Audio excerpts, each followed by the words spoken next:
Good morning, I'm Maiki Oreta and you're watching Business 360, where we break down the numbers, connect the dots, and give you the developments and the insights you need to navigate, adapt, and lead. Let's dive right in. President Bongbong Marcos vows to hold officials accountable after exposing alleged corruption in flood control projects. Sa mga nakikipagsabwatan upang kunin ang pondo ng bayan at nakawin ang kinabukasan ng ating mga mamamayan. Mahiya naman kayo sa inyong kapwa Pilipino.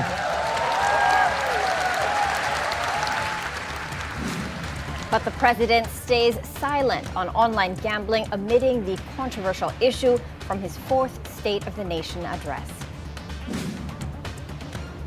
Tesla strikes a $16.5 billion deal with Samsung to produce next-gen chips for its self-driving vehicles.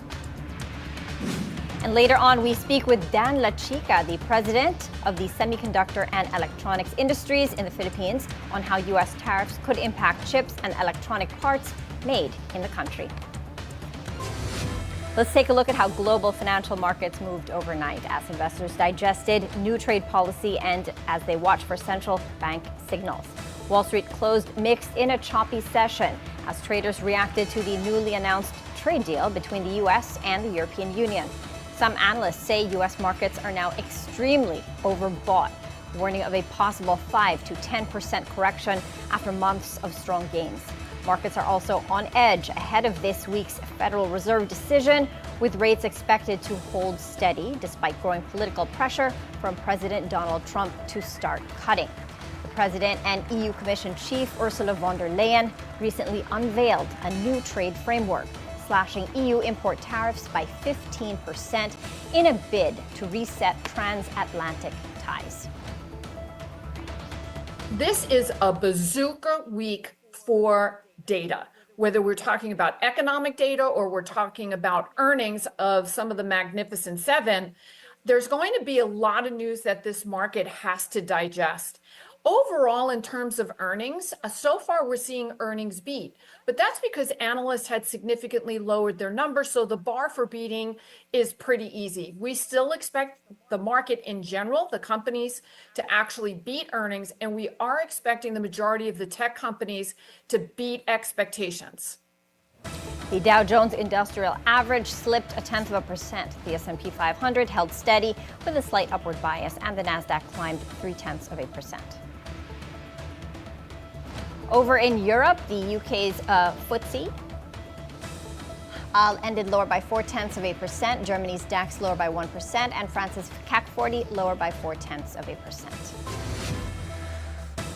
Now, President Ferdinand Marcos Jr. calls out corruption in flood control projects in one of the most striking moments of his State of the Nation address. He orders a full investigation after recent storms laid bare the failures of multi-billion peso flood mitigation projects.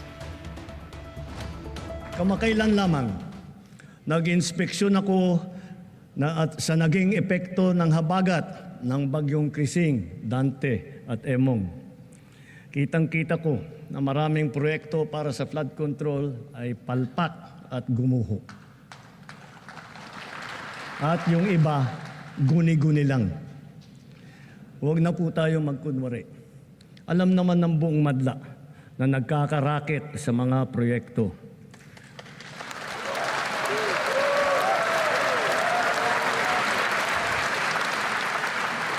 Mga kickback, mga initiative, errata, SOP, for the boys.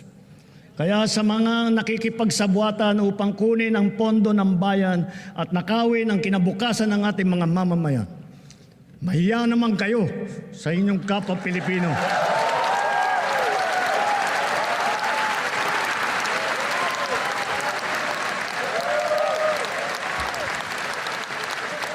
Mahiya naman kayo sa mga kabahayan nating naanod o nalubog sa mga pagbaha.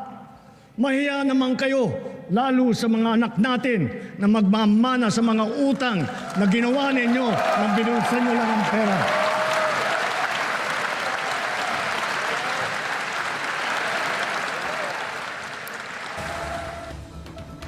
The controversy now spreads to the Senate, where President Senate President Chis Escudero faces questions over a 142 billion peso budget insertion in the 2025 national budget. A report by Politico.com reveals his home province, Sorsogon, received the second largest infrastructure allocation, including flood control funds.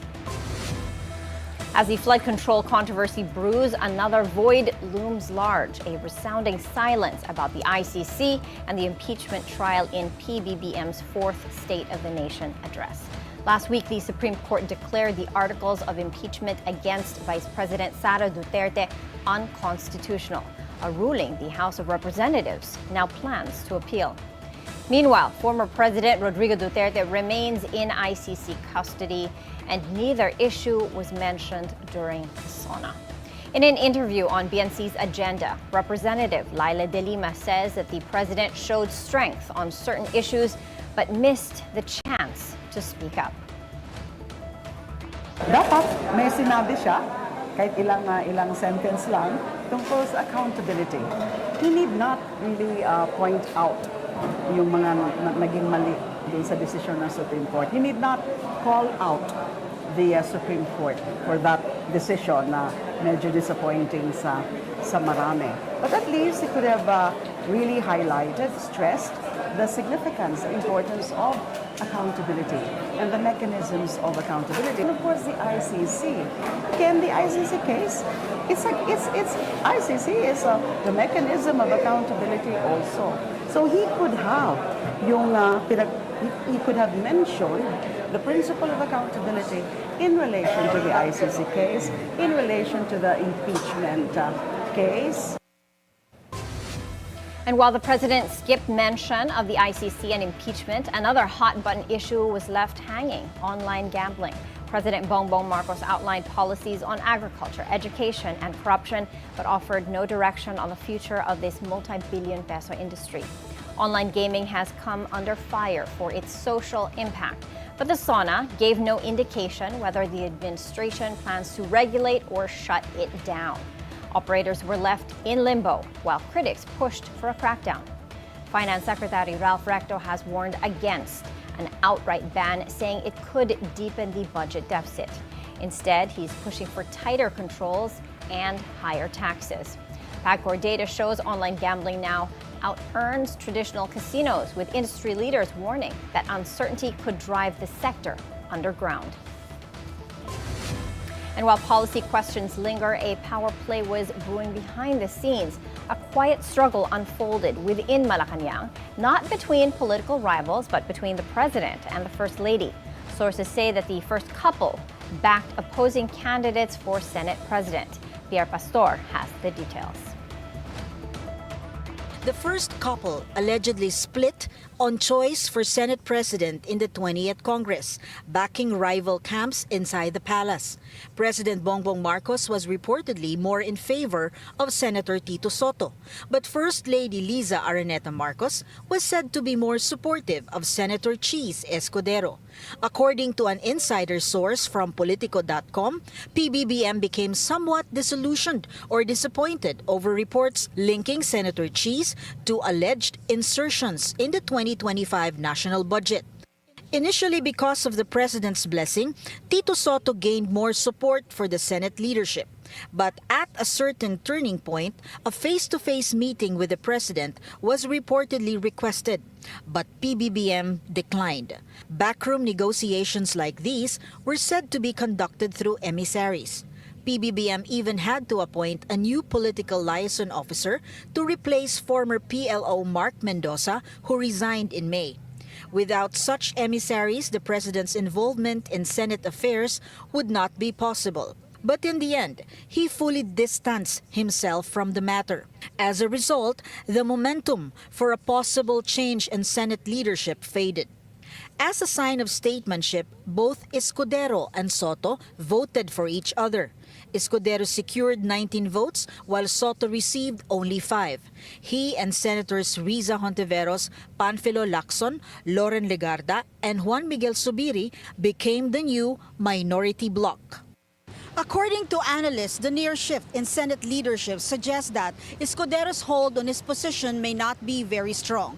They say that in future scenarios, he may not be as fortunate. Pierre Pastor, Bilyonaryo News Channel. Former Senate President Franklin Drilon warns a reenacted budget could shake confidence and stall economic momentum. This after President Bongbong Marcos said in his SONA that he would refuse to sign any budget bill that doesn't align with his administration's programs. A standoff could leave the country operating on a reenacted budget, limiting new spending and delaying key projects. Drilon tells Bilyonaryo news channels on point. Even the president's economic team would likely push back, warning that uncertainty could hurt growth.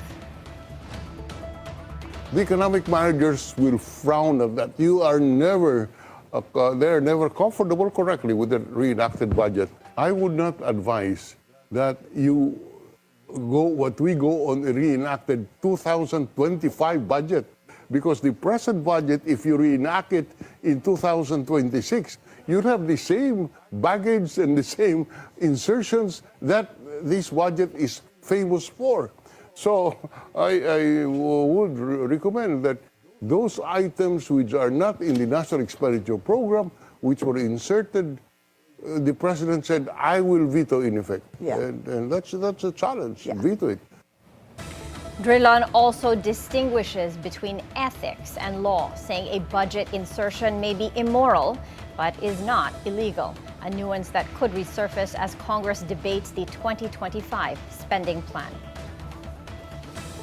Because crafting the budget is basically the function of Congress, Right. and Congress is composed of legislators. So when you assert you include 100 million because I need this Yeah. bridge, there's nothing wrong with that. It is when you execute the 100 million and get all the commissions. I'll be open.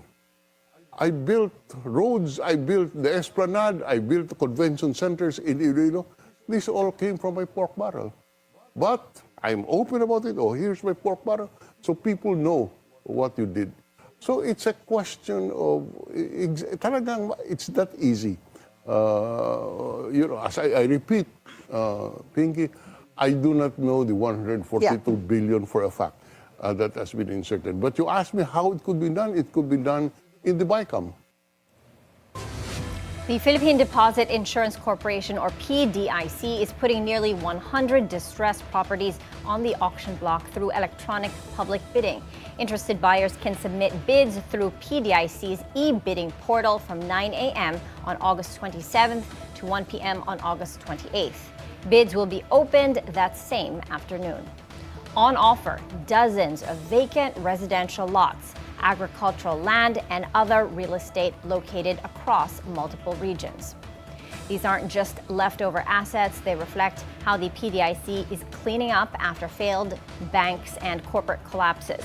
But for investors, it's a chance to snap up below market properties, especially with interest rates easing and real estate activity picking up. And with the entire process online, it's also a test of the government's push for transparent, digital-first auctions.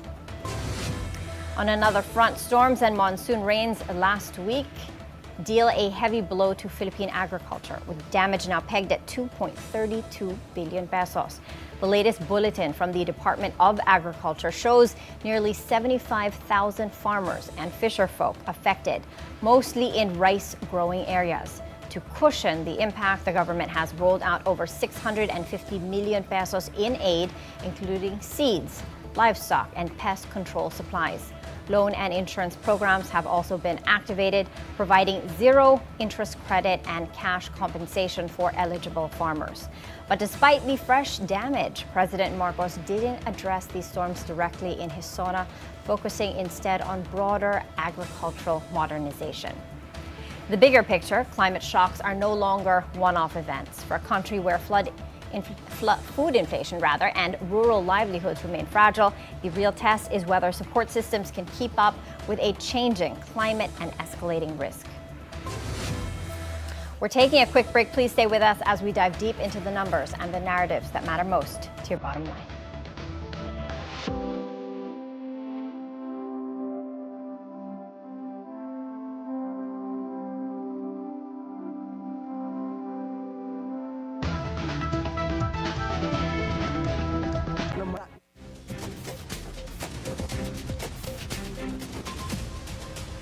Senate President Cheese Escudero is holding a press briefing. Let's listen in. Sabi ng parehong taong yan ay Senate is the sole judge of impeachment cases. Dapat wag pansinin. Ano ba yan? Talaga bang nagbabago kung ano ang tama, totoo at naaayon sa batas? Depende sa gusto natin? Hindi ba dapat? Ano man ang gusto natin, dapat ang sundin natin ay ang batas at saligang batas at ayon sa konstitusyon. Korte Suprema lamang ang bukod tanging may kapangyarihan magbigay buhay at mag-interpret ng ating saligang batas. May mga parte din naman ng desisyong hindi ako sang-ayon.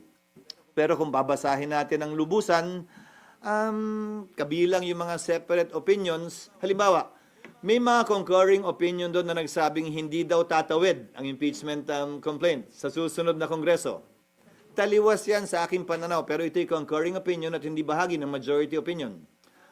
Pero nakita ko bilang abogado na minsan ang mga concurring opinion nagiging bahagi ng majority decision sa mga sumusunod na kaso pa. Having said that, maski yung mga puntong yon ay dinala at ika nga sinundan yung ilang concerns din ng Senado kaugnay sa paghiling sa House. Na desidido pa ba kayo dito sa impeachment complaint na to sa ilalim ng 20th Congress? Dahil hindi otomatiko yon. Ayon sa dalawang separate concurring opinion sa dalawang mahistrado, binanggit nila yon sa kanilang opinion. Ulitin ko, ito'y pagpapasyahan namin pero wala ako nakikitang rason at dahilan personally para hindi namin sundan at sundin ito. Maliwanag ang desisyon ng Korte Suprema. The impeachment complaint is null and void ab initio. Ab initio meaning from the beginning. Nakasaad din sa desisyon ng Korte Suprema, hindi nagkaroon mula't mula ng jurisdiction ang Senado doon sa impeachment complaints dahil sa paglabag sa Bill of Rights, particular due process of law. Pangatlo, sinabi din ng Korte Suprema, immediately executory ang desisyong ito. Ngayon narinig ko pinag-uusapan ng ilang mga bagay, kaugnay ng reconsideration, kaugnay ng pag-file ng pag-apply ng ilang mga prinsipyo sa batas, kabilang ng Doctrine of Operative Fact, pero hindi natin maiaalis na alam ng Supreme Court ang lahat ng ito. Ang Doctrine of Operative Fact, Korte Suprema mismo ang nagbaba niyan bilang exception sa null and void ab initio ruling nila sa mga nagdaang kaso. So kung nais nilang gamitin yan, edi ginamit na sana nila dito. Pangalawa, tapusin ko lang, at pangalawa, kaugnay sa paglabag ng due process, kinlaro din nila yon na kapag ka-violation ng due process ang pinag-uusapan, ay wala na tayong pwedeng i-review o ibalik pa dahil nawala na ng jurisdiction mula sa simula ang anumang korte o husgado. Ayon sa majority at unanimous decision ng korte. Yes. Pag-uusapan niyo yan nang nakakonvene kayo as impeachment court o pwede po sa plenary, ma'am? Personal ko ding opinion ito, pero ang masusunod dito ay ang mayoriya. Nakalagay kasi sa korte, sa desisyon ng Korte Suprema, walang jurisdiction ang impeachment court. Walang jurisdiction ng Senado. Nadinggin pa ang mga articles of impeachment. Naalala nyo, bago kami nag-convene, binasa yung articles of impeachment, at least in dulo man lang, bago kami nagka-jurisdiction. Ang sinasabi ng Korte Suprema sa desisyon nila ngayon ay unconstitutional yung articles of impeachment. Kaya walang jurisdiction yung Senado. At pag sumumpa yung mga bagong halal na senador, they will swear to do impartial justice during trial. Wala nang ang jurisdiction eh. Sa tingin ko, mas safe na Senado ang magpapasya kaugnay nito, imbis na impeachment court, dahil baka matingnan pa na paglabag ang pag-convene ng impeachment court matapos ang naging desisyon ng Korte Suprema. Ngayon, wala bang presidente o meron? Meron. Noong nagpasya ang Senado na i-dismiss yung impeachment laban kay dating Pangulong Estrada dahil sa EDSA 2, dineklara ng Senado, not as an impeachment court, as a Senate, dineklara ng Senadong functus officio na yung kaso. Yung impeachment court at dinismiss yung kaso. So, nung nagdaan, nagawa na rin yan ng Senado. inaksyonan ng isang impeachment complaint bilang Senado at hindi bilang impeachment court. So regular session possible later? SP, scenario lang. Depende sa mapag-uusapan mamaya. Total naman, itong mga unang araw na ito, wala pa naman kaming panukalang batas na pwedeng talakayin dahil kailangan ma-first reading muna lahat ng mga panukalang batas na final. Dahil nga bagong kongreso ito, kailangan i-refile lahat ng mga bill na hindi na pa sa nagdaang kongreso. Just to be clear, isa na lang. Personal nyo, SP, is hindi na kailangan mag-convene after the decision of SC. Yes, and if the Senate will act on it, the Senate should act on it as a Senate in plenary. Pero sabi nyo, SP, nung previously, pwede namang hindi sundin ng Senado yung kautosan ng Supreme Court. Ang sinabi ko noong nakaraan, pinagpapasyahan pa rin. Pagpapasyahan din namin mamaya yan dahil iba-iba opinion ng senador. Hindi ko sinabing hindi pwedeng sundin. Ang sinabi ko, pagbobotohan lahat. Dahil noong mga nagdaang panahon, di ba nga, sinabi ko sa iyo, pinagbotohan ng Senado kung susundin ba o hindi yung TRO kaugnay sa foreign currency deposits ni dating Chief Justice Corona. Sa botong 1310, nagpasya ang Senadong sundin ito. Ganon din marahil ang makikita natin kaugnay nito. May magmomosyon, halimbawa lamang, na aksyonan na o anong gagawin o magtatanong anong gagawin ng Senado kaugnay ng Supreme Court decision, may sasagot at magsasabi at manghihiling ng motion. Pag walang nag-object, edi yun na yun. Pag may nag-object, edi pagbobotohan. Pero yung botohan nun, sir, kay CJ Corona as an impeachment court, hindi as legislative body. Yes, pero yung botohan din naman kay dating Pangulong Estrada as a legislative body, as a Senate. Dahil yon nagbotohan sila sa impeachment court dahil yung issue na bring up during trial na. Hindi naman tiniro yung buong proceedings. Ang tiniro yung pagbubukas, yung pag-issue ng subpoena doon sa foreign currency deposits as part of the trial. Sir, some are saying na kung inaksyonan niya noong February, sana tapos na yung impeachment, hindi na pag- Babalik na rin ko, kung inaksyon na namin, at anong itsura namin ngayon, na bawal pala lahat ng ginawa namin. Paano kung nag-convict ang Senado? Bawal naman pala lahat dahil nilabag naman pala yung Bill of Rights at right to due process ng nasasakdal. So babalik rin ko, Sally. Baka naman kaya minamadali ito noong mga panahon yun ng iba? Ay dahil alam nilang may problema o maaaring magka-problema, rason para madali ng kamay namin. We exercised an abundance of care when it came to that, not wanting to violate any constitutional provision and juxtapose that to what the House did after the Supreme Court decision. Without an abundance of care, they hurried things, and the result is what you have seen now, given the Supreme Court decision. Pero, Sa tingin ko, hindi pwedeng pulaan yung pagiging maingat ng Senado, lalo na sa nakita niyong desisyon ng Korte Suprema kung saan yung pagmamadali ang pinulaan ng Korte Suprema at sinabi ngang mali at nilabag ang karapatan sa due process ng nasasakdal.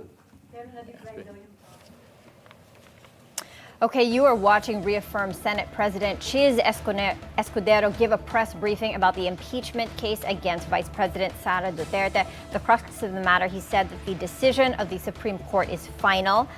The impeachment is null and void from the beginning and immediately executory, effectively shutting the door for any motion of reconsideration. Now, on another matter, let's take a look at the capital markets. Let's check on how Asian markets are doing this Tuesday morning. Right now, I'm seeing a sea of red. The Nikkei 225 is lower by 0.8%. Hong Kong's Hang Seng Index down by 1%. Shanghai Composite flat with a slight downward bias. And Singapore Straits Times Index lower by 0.6%. Here at home, Philippine stocks fell for a third straight session on Monday as investors turned cautious ahead of President Marcos' State of the Nation address. The PSE index slipped 0.5% to 63.80, giving up early gains after hitting an intraday high of 64.17. Investors took a wait-and-see stance, looking for clues on which sectors might receive new policy support or face tighter regulation under the administration's midterm agenda. Value turnover thinned to 6.6 billion pesos, while foreign funds booked net selling of 156 million, a reversal from Friday's inflow.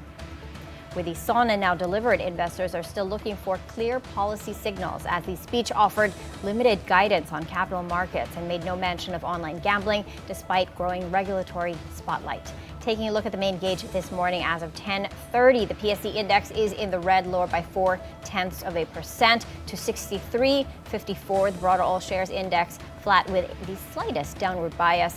Out of the sub-indices, we're seeing a mixed picture. The industrial holding firms, property and mining and oil counters are in the red, while the financials and services counters are bucking the market's current downtrend. Total volume of shares traded is at 266 million, valued at 1.62 billion pesos. Market breadth is decidedly negative. We've got 83 decliners, 61 advancers, and 43 stocks unchanged. Taking a look at the currency markets, the peso opened weaker at 57.25 to the dollar, down from its previous close of 57.20. Now, sales of passenger cars continue to dip, but industry leaders aren't hitting the brakes just yet. Car makers are rolling out new models and investing in customer experience, hoping to rev up demand in a tougher consumer environment. Our mobility correspondent, G. Baroga, has the details.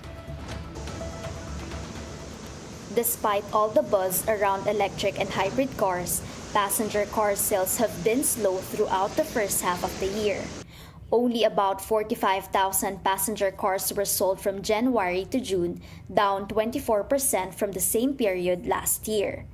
It's a different story for commercial vehicles like vans and pickups, which are powering industry growth with an 11% increase.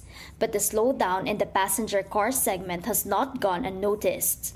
In a statement, Campi says car makers and dealers are stepping up, offering better service and rolling out newer models to turn things around. And there are still some bright spots. In June, plug-in hybrid electric vehicle sales quietly doubled from just 20 in May to 42, up 110%. That was the only electric category to grow, as battery electric and hybrid sales dropped by 18% and 16% respectively. That pullback led to a 15% month-on-month decline in overall electrified vehicle sales following a surge in May. Still, industry players are optimistic, saying the second half of 2025 is a chance to shift gears and reconnect with car buyers. June ended on a small high, with more than 40,000 vehicles sold, a 2% gain from May. Leading the pack is Toyota of the Bilyonaryo T family, with nearly half the total market share at 48%. For BNC Mobility, G. Baroga. A day after the President's State of the Nation address, the country's biggest export sector is still waiting for a signal. There was no mention of semiconductors, no industrial strategy. All this as Filipino manufacturers face a 19% tariff wall and deeper competition from regional rivals. Joining us now is Dan Lachica, the president of SEPI, the Semiconductor and Electronics Industries in the Philippines. He's here to tell us why chips should be front and center in the nation's economic agenda. Hi, sir, and thank you for being here with us. Good morning, Maiki. Thanks for having me. Okay, let's start with your reaction to the President's State of the Nation address. He was talking more to the broader population, not exactly to the business community. What are your thoughts after having heard what he said? Well, it sounds like there are a lot of priorities for the country. I would have preferred to hear more about the electronics industry other than just hearing that kailangan paigtingin ng electronics industry. But such is it, we're hoping that after this SONA, we'll continue to work with the government to pursue the initiatives and activities for the industry. Yeah, sir. Semiconductors make up 70% of all electronics exports in the Philippines, yet completely left out of the SONA, as were many things. He was really speaking to the masses. Maybe we need another SONA for the business community specifically. And in any case, what does the industry want from this administration in its last 3 years? Well, we had a good start this year with the President issuing Administrative Order 31 last March 28 in fostering the growth of the industry. There was an advisory committee that was created, chaired by Secretary Dec Go. But now we just need to continue working on the outstanding issues that we have, especially in the context of the trade tariff. Okay, speaking of context, let's put things into perspective. For context, when it comes to semiconductors, what exactly does the Philippines produce? Okay. We accounted for $42.7 billion of exports, and 70% of that is in the what we call the semiconductor field, which is essentially integrated circuits. The other 30% would be in the electronics manufacturing services, which again is divided into several subsectors, which would include communication products, consumer electronics, telecommunication, even renewable energy. So the semiconductor portion of it accounts for like 5% of the world's demand. However, the electronics EMS side only accounts for 1%. So there's obviously opportunities for growth in that field. Yeah, we'll get into that. Where do they go after they leave our shores? I know that a major hub is Hong Kong, but this is just the entry point to other big markets like the US, Europe, China. So what happens after they are assembled, tested, and these are wafer chips, right, sir? Well, they come from part. wafers, but these are the integrated circuits actually are the black things with the legs, and 22% of our exports, and I'm talking about collectively, goes to Hong Kong, like you mentioned, and then another 14% goes to the United States, and for China it's about 9%, and then the top 5 rounds off to Singapore and Japan. Okay, another thing I wanted to bring up, the U.S. tariffs, Yes. the tariff wall. When you think about it, the U.S. kept semiconductors off that tariff list, in part because, or maybe this was the big reason, because these chips are considered critical to national security. Why, in your view, were semiconductors and electronics kept off that tariff list, sir? Well, there's the Trade Expansion Act of 1962, and there's a particular section there, Section 232, which looks at U.S. imports in the context of U.S. national security. And obviously, the chips we produce here, mostly from U.S. multinationals, play a role in devices, products, and end products that would affect national security. The concerning thing about it is, oh, by the way, that's just the semiconductor side. There's also certain EMS products like laptops and communications equipment, which would have a similar impact on their national security. That's also exempted. The concern here really is how long will this last, right? It seems like every week the wind direction blows changes, right? And so hopefully this will continue to last, especially if you're talking about the 19% tariff, reciprocal tariffs for the Philippines. And Vietnam, our biggest competitor for FDI, is at 20%. Yeah, that just 1% difference. Yes. Yeah, yes. that's just, it doesn't sound like much for our competitive advantage. It's very nerve-wracking in the sense that most of the foreign direct investments in electronics are going to Vietnam. And so hopefully with the Create More Act, with the improvement in the ease of doing business, which could still be improved, we'll be able to attract more investments, but it's not going to happen overnight. So we just need to continue improving our policies, our infrastructure. Right now, sir, how significant is our role in the global semiconductor space? Okay, well, the semiconductor side, like I mentioned, would be accounting for about 5%, because we're in the export industry. Maybe 5-10% are locally consumed, but it's exclusively export, or almost exclusively export. And then for electronics products, that's 1%. So we are a big player. And for example, if you talk about a cell phone, a smartphone, which we know is probably part of our daily lives, right? There are about 12 or 13 companies here that manufacture for the A brand, and another like number for the S brand and such. So who are the biggest companies? There's Texas Instruments. Who else are the big global players in the Philippines? For the U.S. multinationals, we have Texas Instruments, On Semiconductor, Amcor Anam, and microchip technology, analog devices. Those would be the big multinationals. Of course, you have the Korean company called SFA Electronics. Okay, let's talk about how this industry is doing. I understand that there was a contraction in 2023 and in 2024. In 2023, down 8%. In 2024, down 6%. And for 2025, you're looking at a slight improvement, but still flat growth. Where are we now?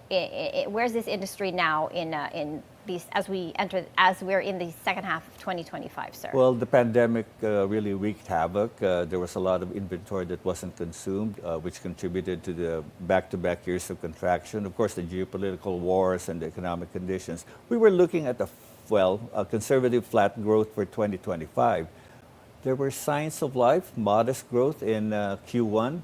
But then again, we just want to temper expectations, especially we don't know the full impact of this tariff developments, right? Although certain products are were exempted, but there's still the supply chain that we need to worry about. For example, one of our members would be relying on magnets made out of rare earth coming from China, so that would be impacted. So we just need to understand and unravel the repercussions of this tariff developments. Yeah, moving forward, how do we grow this industry in the Philippines in terms of policy reform and perhaps in ways of education? How do we develop the kind of talent that you need in this space, the kind of engineers for this technology? What do you need moving forward, sir? Well, it's in several fronts. And in fact, if you start with, we talked about the ease of doing business, improving the regulatory environment, whether it's eliminating redundant laws like E-track or the gun ban chemical ban.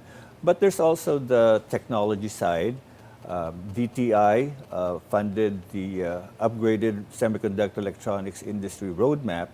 We're looking at advanced assembly test and packaging, IC design, of course, do EMS products. But we would also like to pitch to the government that we need to look at front-end semiconductor wafer fab. The wafers I was talking about, which we import to produce the chips.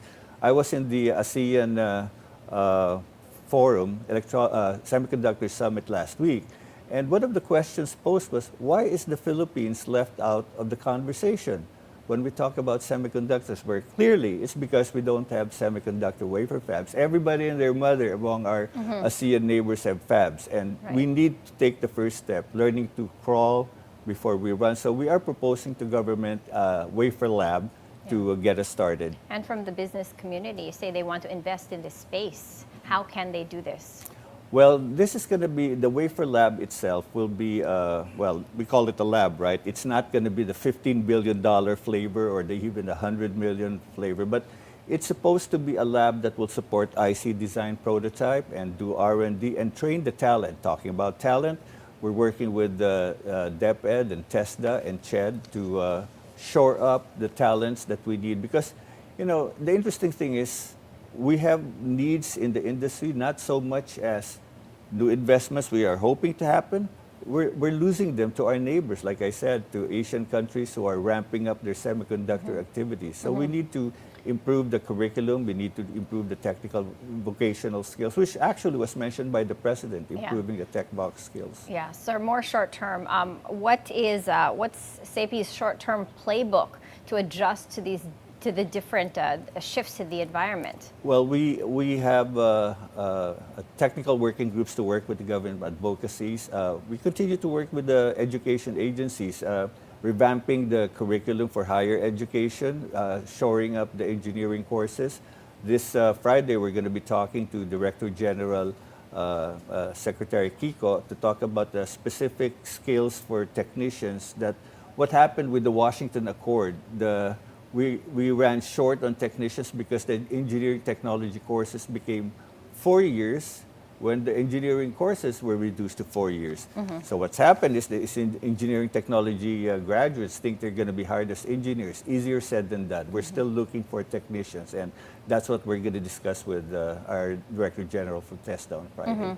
So contractions in 2023 and 2024, flat growth in 2025. When might we see some growth in this industry, sir, given our current trajectory? Interestingly enough, if I linearize the May to date numbers, we might even hit 45 or 46 billion, which was our performance last year. Okay, so that would be a 6% growth. But this is just speculation. Again, like I said, we have to look at the overall effect of the tariff. So flat for now is what we are putting forth. And oh, by the way, let me just mention that part of our intention to promote our industry, we have the Philippine Semiconductor and Electronics Convention Exhibition, October 28 to 30 at SMX, and we will have country pavilions from different parts of the world and also our local exhibitors to promote the industry. All right. Well, all the best to you, sir, and at SAPI. All right. Thank you very much, Mike. We're taking a quick break. Business 360 will be right back.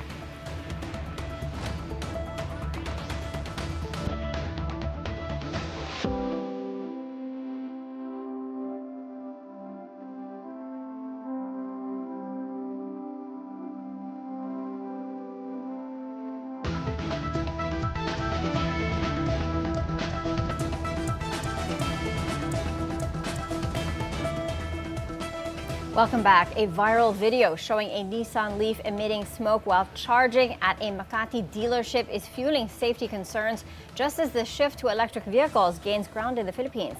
But should one incident derail the momentum for EV adoption? Our mobility correspondent G. Baroga filed this report. It happens. That's what a few experts are saying after a Nissan Leaf, the brand's fully electric vehicle, was caught on video smoking while charging at a dealership in Makati.